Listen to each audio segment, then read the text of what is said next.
On today's show, the moratorium is now over, which means the Hawks can begin announcing some of the deals they've already consummated. We'll get into what's already been announced, what might be announced in the future, and the return of David Roddy, a controversial one, to say the least. We'll get into all of that and more coming up.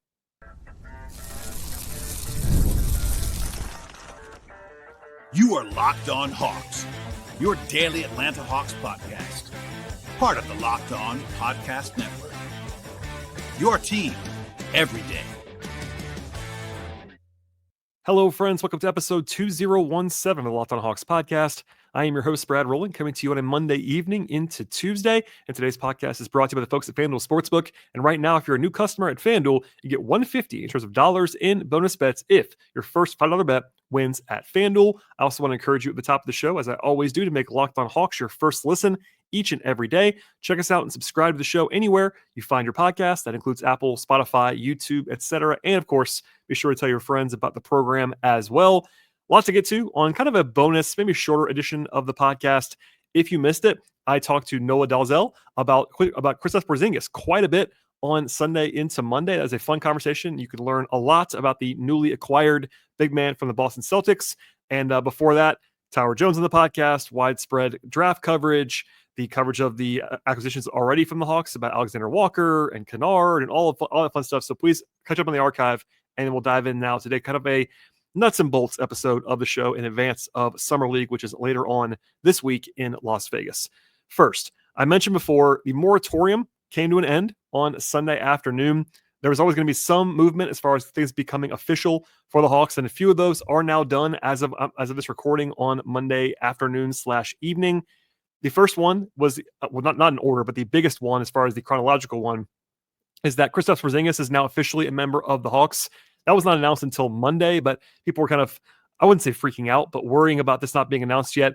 What I will say about the moratorium in general is that the entire league has to kind of line up and do a bunch of trade calls.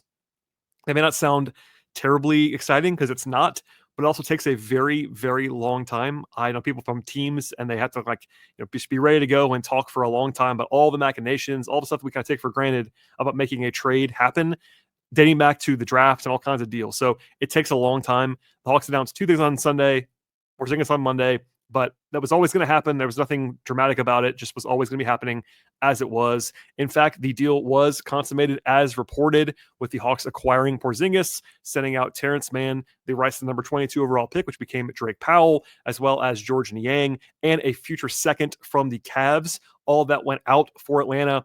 Mann went to Brooklyn, of course, along with the first-round pick. Niang and the second rounder went to Boston, and Porzingis comes to Atlanta.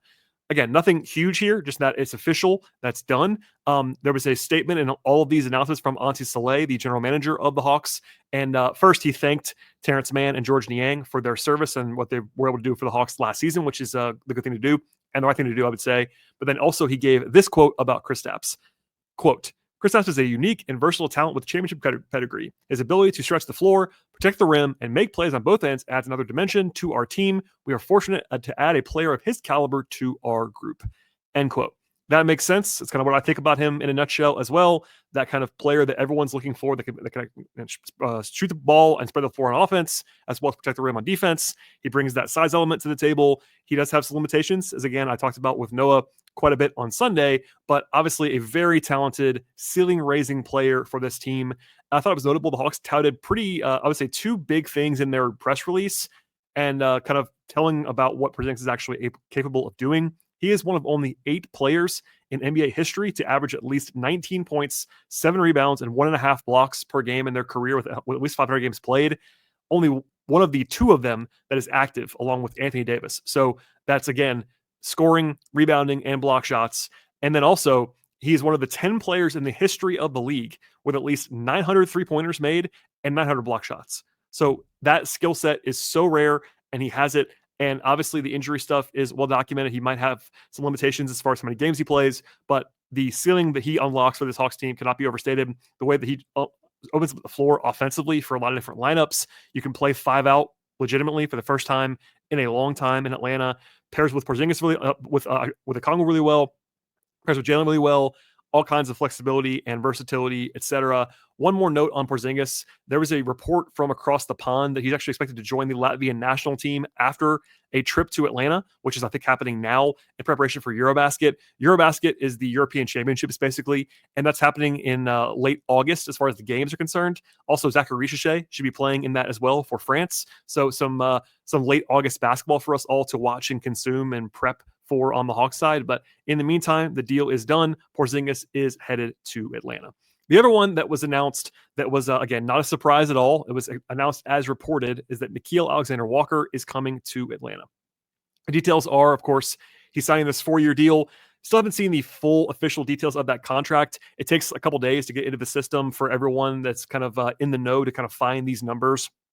But 4 years, $60+ million for Alexander Walker, and the Hawks are setting the Cleveland 2027 second round pick from the Hunter trade and cash considerations to Minnesota in order to get that done. He will be arriving as part of the as part of the trade exception. That was the DeJounte Murray trade exception that actually expires today as we're talking right now. And the first public comments that have happened so far from anyone on the Hawks side about Alexander Walker came from Ansi Saleh in the press release, and he said the following, quote, "We are thrilled to welcome Nickeil to our program. He brings a blend of defensive intensity, shooting, and a competitive spirit that instantly elevates our team. He's also a great fit for our locker room, and we're looking forward to the many ways he will impact winning in Atlanta," end quote. I've said before, Alexander Walker may not start for this team, but he is a huge addition. He's a starting caliber player. For me, the Hawks basically have 7 starters. They have the 5 guys from last season, Trey, Dyson, Richichet, Jalen Johnson, and Okongwu, plus Alexander Walker and Porzingis. All 7 of those guys are clearly starting level players in the NBA. And then you throw in Luke Kennard, who's the 8th of those guys, who, by the way, has not been announced just yet. That's still happening from what I understand, just hasn't happened yet as far as the announcement is concerned. But those top 7, and then Kennard is kind of the clear 8th guy, makes a lot of sense. And then you get into the 9th and 10th, for me, is Vit Krejci and Mo Gay in some order. And then you get into the 2 young guys, Kobe Buffkin and Asa Newell, who are both unproven to various degrees. Kobe injury-wise, Asa just being a rookie in the league. That top 12 is pretty solid for me. And they do have 3 spots left in the rotation. I get that. That's to be determined as to who they're going to sign for those 3 roster spots. They have to add at least 2 more guys. The two-way situation is still very fluid as well, as we'll get into in a second with David Roddy coming back to Atlanta. But in the meantime, all the business has just happened as according to plan. The Hawks are adding these really intriguing talents to the mix and some nuts and bolts there on a Monday as we kind of reset in favor of Summer League and all that fun stuff. By the way, the Hawks are actually going to be holding a press availability. I'm not sure it's a press conference. It might be a lot more like smaller scrums on Tuesday. It's going to involve Ansi. It's going to involve the Summer League guys who are going to Las Vegas. And also they've announced that Alexander Walker will speak on Tuesday. Stay tuned for that. May not be any big news from that. It probably won't be a lot of big news from that, but if anything comes out, I'll hit it on the podcast, etc. But that's going to be the first kind of public acknowledgement of Alexander Walker in town, and we'll see on Porzingis in the near future. All right. There's more to get to on today's podcast, even in a shortened version of the show. And the big thing is that David Roddy is coming back to Atlanta. People have a lot of questions. I'm going to answer them. It's a weird transaction. I get that. We'll get into all of that and more in just one moment. This is brought to you by FanDuel Sportsbook. Summer sports are in full swing right now, whether all about baseball, under the lights, golf, on the greens, or high-stakes soccer action. FanDuel is the best way to make every game even more exciting. You are already following the action, so why not make it a little bit more thrilling for yourself? You can use FanDuel to track your favorite matchups, and the app keeps it fresh all the time with new daily promotions and fun ways to bet. They have offerings at FanDuel across the sports betting space. That includes point spreads and over-unders, money lines, game props, future bets, player props, live betting, and same-game parlays all in the same place. And they have every sport and league you can think of as well at FanDuel. That, of course, includes the NBA, which we discuss all the time on this podcast, plus the NFL, MLB, college sports, NHL, UFC. They have golf, tennis, soccer, boxing, and everything in between. It's easy to use, fast to pay out, and makes even regular season games feel like must-watch events. Whether you're placing a same-game parlay at FanDuel or just watching a bet right in the ninth inning in baseball, at FanDuel, they make it feel like you're always part of the action. And if you're new to FanDuel, if you're a new customer, bet $5 and get $150 in bonus bets if your first $5 bet wins at FanDuel. Open the FanDuel app today or visit FanDuel.com/lockedon. That's FanDuel.com/lockedon to get started.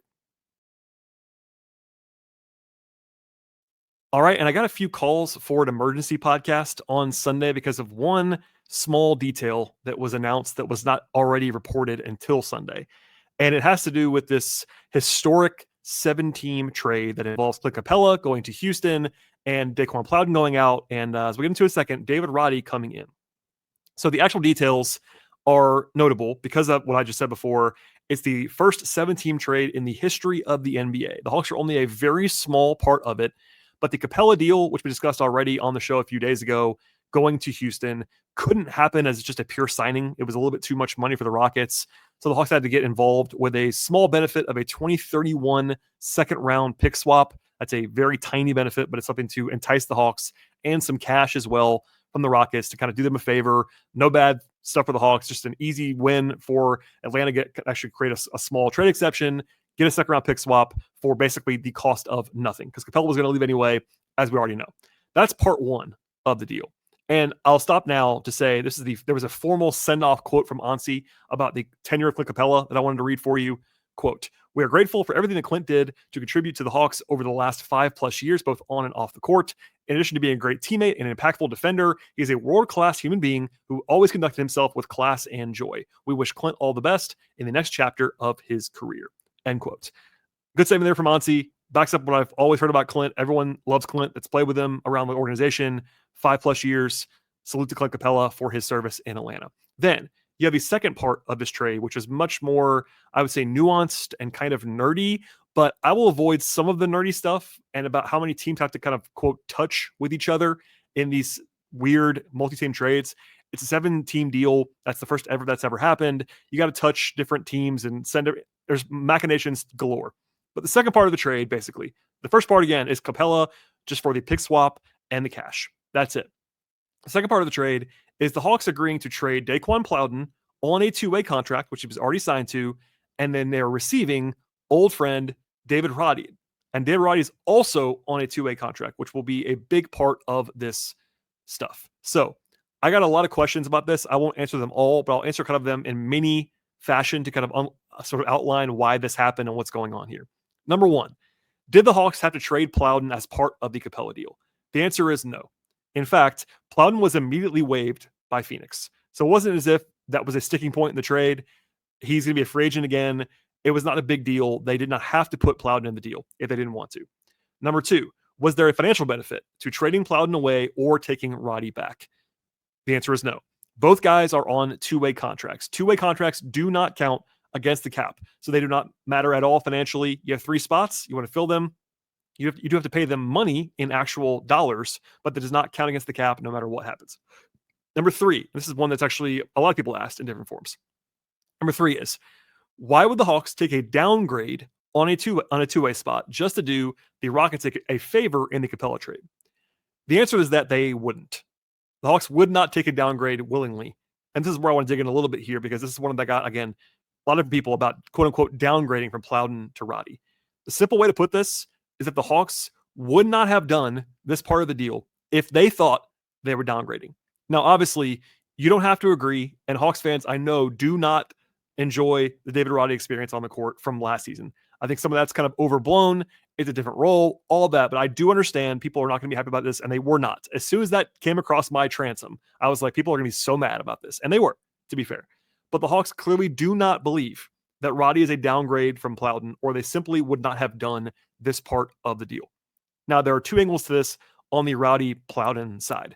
One is that I think some fans have a inflated view of Plowden's value, which I do understand to some degree. He had the 2 big games last year with the big league club in Atlanta.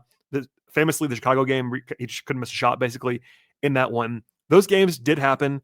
They can't be taken away. But Plowden is basically, for me, a pretty run-of-the-mill 2-way player. That's not a super negative thing. Like, he was totally fine having a 2-way contract. He filled the role well. He stepped in. He's not a total zero by any means. Like, he's a totally fine 2-way contract player. But he'll be 27 in August. And he wasn't even that good in the G League last season. I know that not everybody watches College Park, but he averaged 15 points a game on 57% true shooting in 43 games with College Park. He wasn't even one of their 3 best players in College Park last year. Like, he's a totally fine player, and he is an athletic, wingy kind of player. And it's interesting, but if he was 21 and had this kind of upside, and I would totally get it, but he's not. He'll be 27 soon. It will not surprise me. I don't mean to be negative about Daquan, who I do like. It won't surprise me at all if he's not on an NBA deal next year at all. Like he could be in Europe, he could be in the G League or whatever. He could be on a two-way again. I don't know what's going to happen, but he's kind of a fringy NBA player, which is not a negative. Again, you have to be really good to be a fringy NBA player. But from what I can gather around the league, he's not in like super high demand. And that's like the combination of his tape that I've seen and his numbers from last year. It's not like blowing anybody away, is what I would say. Then there's the Roddy aspect, which I know people are really mad about. And again, I do understand why. To be very clear, Roddy was very bad with the Hawks last season. I discussed that a lot on this show in written form. If you were listening to the podcast then, you remember that for sure. And the Hawks were bad in his minutes. I will definitely acknowledge that. He has clear weaknesses. All that's fair.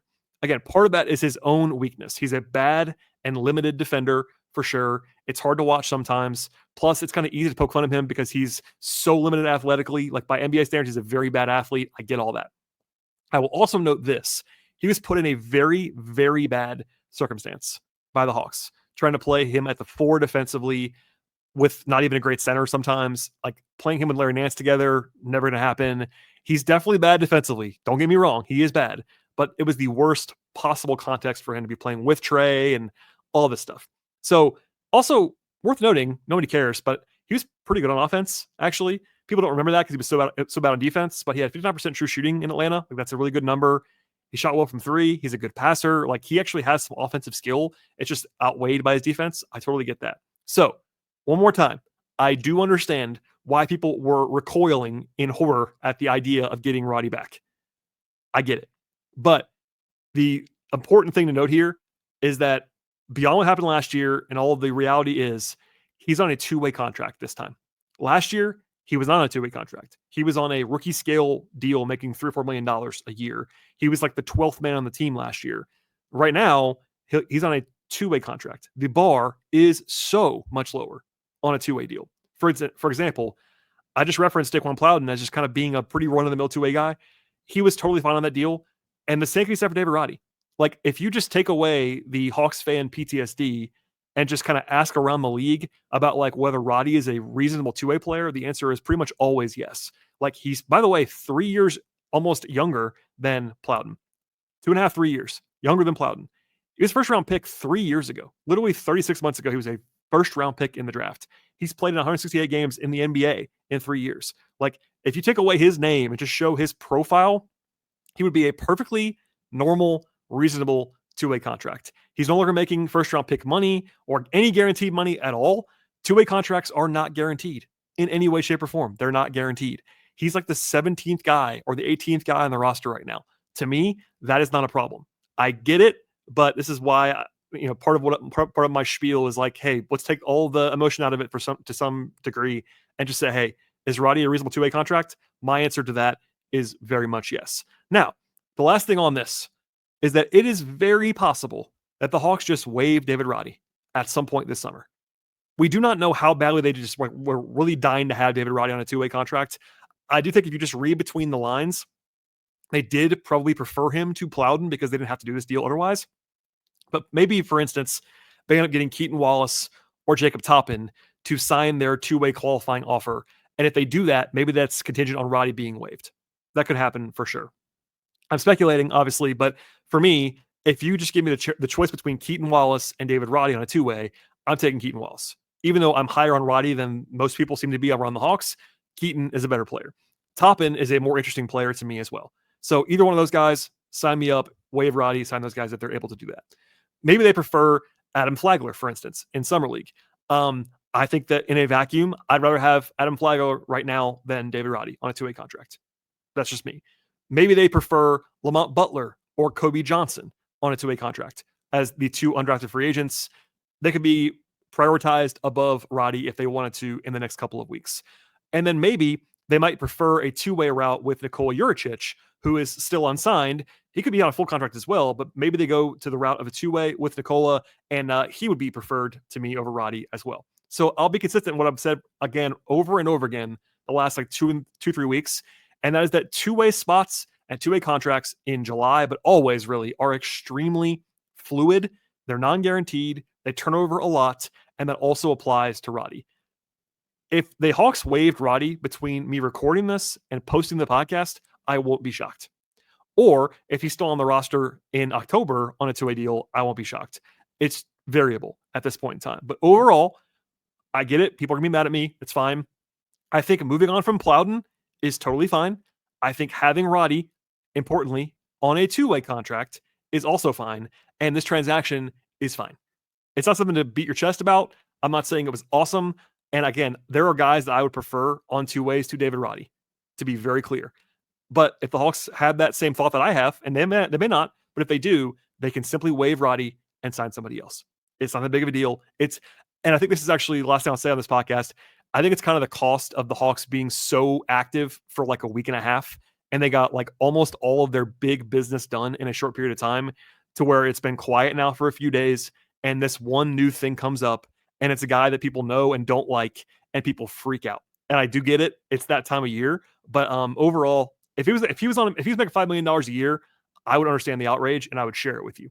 But he's not. He's on a non-guaranteed two-way contract, and it's fine with me. I wish Plowden the best. I wish Roddy the best. By the way, this is not something that people are going to care about that much. David Roddy, by all accounts, is like a very good hang, and people like him. And that stuff matters too. It could be a tiebreaker if people want to be around you, if you're a good culture guy. And Roddy seems to be, by all accounts, really beloved in every place that he's been, including in Atlanta, by the front office, by the players, by the coaches, etc. That matters too. So anyway, that's all I have on today's probably shortened edition of the podcast. We'll have more later on this week. I've actually already recorded a 2-part Summer League preview episode with my friend Glenn Willis that we'll post later on this week. That'll kind of bridge the gap between now and the Summer League opener. I'll be in the building for that on Friday, so please stay tuned for that. I'll have full coverage, as I always would on the podcast, and please subscribe to the Locked On Hawks podcast anywhere you find your podcasts: Apple, Spotify, YouTube, etc. Follow the show on Twitter/X at Locked On Hawks. Follow me there at BT Rowland. I'm also on Blue Sky at BT Rowland. You can follow my non-podcast coverage of the Hawks in written form at patreon.com/BT Rowland. All right, everybody. Thanks for listening as always, and we'll see you all next time.